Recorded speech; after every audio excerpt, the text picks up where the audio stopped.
নমস্কাৰ। আমি অসমবাসী ৰাইজক সদৌ অসম অপ্ৰাদেশিত শিক্ষক কৰ্মচাৰী সন্থাৰ তৰফৰ পৰা ভোগালী বিহুৰ শুভেচ্ছা জনাইছোঁ আৰু আমাৰ সমস্যাটো ৰাইজৰ লগত অৱগত কৰিব বিচাৰিছোঁ। যে চাওক ৰাইজসকল, যে যেতিয়া চৰকাৰে যেতিয়া মিছা কথাৰ আশ্ৰয় লয় তেতিয়া জনসাধাৰণৰ কি উপকৃত হ'ব?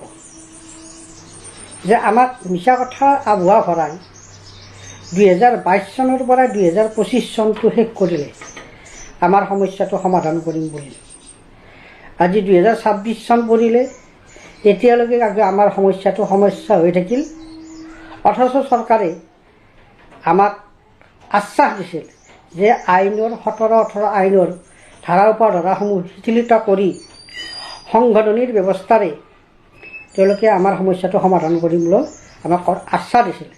কিন্তু এতিয়ালৈকে সংবিধান যিখন আইন তেওঁলোকে সংশোধন কৰিলে যোৱা বিধানসভাত, নামমাত্ৰ এটা শব্দ সলনি কৰি বাকী ধাৰা উপধাৰাবিলাক ঠিক একেদৰে আছে।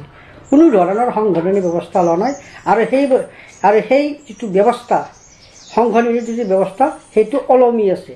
এতিয়ালৈকে কিন্তু কোনো কাৰ্যকৰী ব্যৱস্থা লোৱা নাই। যে কথা হ'ল কি, এই চৰকাৰে আমাক এই ভেঞ্চাৰ স্কুলখিনিক লৈ কিয় ইমান ষড়যন্ত্ৰমূলকভাৱে আমাক ধ্বংস কৰাৰ কাৰণে লাগি পৰি আছে, উঠি পৰি লাগি আছে, আমি বুজি পোৱা নাই। আমাৰ শিক্ষকসকলক কিয় ইমান দুখ বেদনা দিছে এই চৰকাৰখনে দিছে, যিখন চৰকাৰে বিভিন্ন ধৰণৰ কোটি কোটি টকাৰ আঁচনি তৈয়াৰ কৰি জনসাধাৰণক উপকৃত কৰিছে। তাৰ বাবে মই চৰকাৰক ধন্যবাদ জনাইছোঁ যে জনসাধাৰণৰ উপকৃত হোৱা বহুত আঁচনি তেওঁলোকে তৈয়াৰ কৰিছে।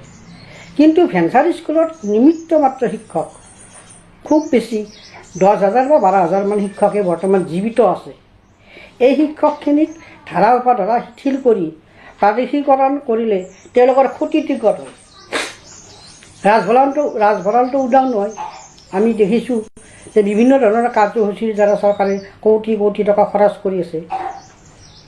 এই কোটি কোটি টকা যদি খৰচ কৰিব পাৰে, তেতিয়াহ'লে বিদ্যালয় প্ৰাদেশিকৰণৰ যিটো সমস্যা, এই সমস্যাটো কিয় সমাধান কৰিব নোৱাৰে? এতিয়া আমি দেখিছোঁ যে 2026 চনৰ এপ্ৰিল মাহত নতুনকৈ চৰকাৰ গঠন হ'ব, নিৰ্বাচন হ'ব।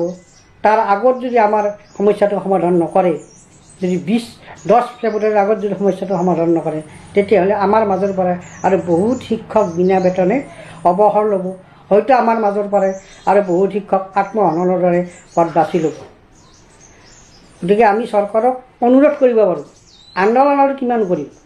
আন্দোলন কৰি আমি ভাগৰি পৰিছোঁ। গতিকে অৱশেষত আমি কিন্তু আন্দোলন নকৰোঁ। আমাৰ যদি প্ৰাপ্য আমি যদি নেপাওঁ, তেতিয়াহ'লে আমি কিন্তু অভিশাপ কাৰ্যসূচী ল'ম। এইটো আমি নিশ্চিন্ত, আমাৰ অন্তৰৰ পৰা এই অভিশাপ কাৰ্যসূচীটো ব্যৰ্থ নাযায়। চৰকাৰ কিন্তু 2026 চনত বিজেপি চৰকাৰে হ'ব। এইটো কথা আমি সদৌ অসম অপ্ৰাদেশিত শিক্ষক কৰ্মচাৰী সন্থাই নিশ্চিত যে 2026 চনত বিজেপি চৰকাৰে হ'ব। কিন্তু আমাক যি তেওঁলোকে যি অন্যায় কৰিছে, এই অন্যায় যি আমাক ষড়যন্ত্ৰমূলকভাৱে আমাক বঞ্চিত কৰিছে, ইয়াৰ কিন্তু অভিশাপ কিন্তু 26 চনৰ পিছত তেওঁলোকৰ গাত লাগিব। মই আগতেও কৈছোঁ যে আমাক যি ষড়যন্ত্ৰমূলকভাৱে কংগ্ৰেছ চৰকাৰে বঞ্চিত কৰিছিল 2013 চনত, এজিপি চৰকাৰে দিনত চৰকাৰৰ সময়ত যেতিয়া নিবনুৱাসকলক লৈ বিজেপিৰ অটল বিহাৰী বাজপেয়ীৰ দিনত চুক্তি কৰি হাজাৰ হাজাৰ নিবনুৱাৰ সৃষ্টি কৰিছিল, তাৰ ফল আজি এজিপি পাইছে। আজি এজিপি অসমত শূন্য হৈ আছে, একো নাই, নামমাত্ৰ এজিপি হৈ আছে। আৰু কংগ্ৰেছ চৰকাৰৰ কি হৈছে, এতিয়া শূন্য হৈ আছে, না একো নাই, তেওঁলোকে জিৰ' হৈ গৈছে এই শিক্ষকসকলক কৰা ষড়যন্ত্ৰৰ ফলত। আৰু আমিও এই অভিশাপ দিবলৈ বাধ্য যেন বিজেপি চৰকাৰৰ 26 চনৰ পিছত অসমত শূন্য হৈ পৰিব আৰু এইটো আমি কৰিব নিবিচাৰোঁ। সেইকাৰণে মাননীয় মুখ্যমন্ত্ৰী মহোদয়ক আমি অনুৰোধ কৰিছোঁ, ধাৰা উপধাৰাসমূহ শিথিলতা আনি আমাক প্ৰাদেশিকৰণৰ ব্যৱস্থা এই ফেব্ৰুৱাৰী মাহতে কৰক। যিহেতু আপোনাৰ চৰকাৰে 2026 চনত গঠন হ'ব, গতিকে নিৰ্বাচনৰ আগে আমি ভাবিছোঁ বা আমি আপোনাক অনুৰোধ কৰিছোঁ, আপুনি এজন দক্ষ মুখ্যমন্ত্ৰী অসমৰ। গতিকে দক্ষ মুখ্যমন্ত্ৰীৰ দক্ষতা এই নগণ্য সংখ্যক শিক্ষকক এটা ন্যায় দি আপোনাৰ দক্ষতাৰ প্ৰমাণ দিয়ক, নহ'লে কিন্তু জনসাধাৰণে কিন্তু এটা সময়ত আপোনালোকক কিন্তু হেয় প্ৰতিপন্ন কৰিব। কাৰণ আপুনি যিবিলাক আঁচনি দিছে, কিছুমান আঁচনি দিছে, যি আঁচনি নিযুত মইনা, বাবু আঁচনি, এইবিলাক আঁচনিৰ দ্বাৰাই এডুকেশ্যন ডিপাৰ্টমেণ্ট ডেভেলপ নহয়। এডুকেশ্যন ডিপাৰ্টমেণ্ট ডেভেলপ হ'লে শিক্ষকখিনিক দক্ষ হিচাপে শিক্ষানুষ্ঠানখিনিৰ ওপৰত আন্তঃগাঁথনিৰ ওপৰত গুৰুত্ব দিয়ক। শিক্ষক আৰু বিদ্যালয়ৰ আন্তঃগাঁথনিৰ ওপৰত গুৰুত্ব দিয়ক।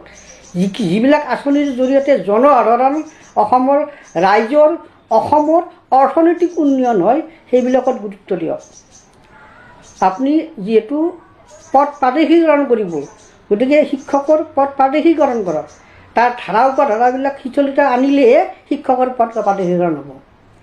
আপোনাক আমি অনুৰোধ কৰিব পাৰোঁ, আশা কৰোঁ আপুনি আমাৰ এই সদৌ অসম অপ্ৰাদেশিত শিক্ষক কৰ্মচাৰীৰ সন্থাৰ দুখ বেদনা বুজিব আৰু অতি সোনকালে আমাৰ সমস্যাটো সমাধান কৰিব। নহ'লে কিন্তু আমিও আমাৰ যিটো মৌনতা, এই মৌনতাটোক আপুনি দুৰ্বল বুলি নাভাবিব। আমাৰ এই মৌনতাৰ এই খবৰ জুই কিন্তু এদিন নহয় এদিন অসমত জ্বলিব আৰু ইয়াৰ প্ৰভাৱ বিজেপি চৰকাৰ, বিজেপিৰ ওপৰত কিন্তু ইয়াৰ প্ৰভাৱ পৰিব। ধন্যবাদ।